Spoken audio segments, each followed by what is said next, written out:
सोनी ओझा और आप देख रहे हैं न्यूज प्लस 21 पर देश विदेश व राज्य की 10 प्रमुख खबरें।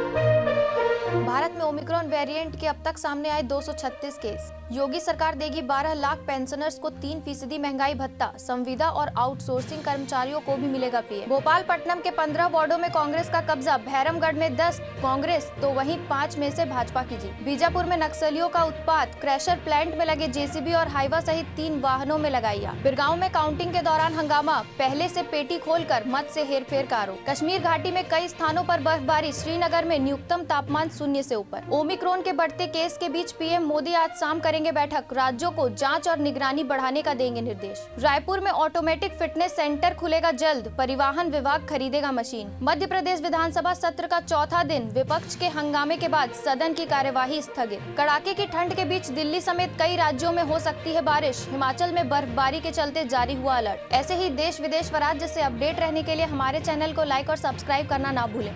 नोटिफिकेशन के लिए बेल आइकन जरूर दबाएं। देखते रहिए न्यूज प्लस 21, आपके हक में।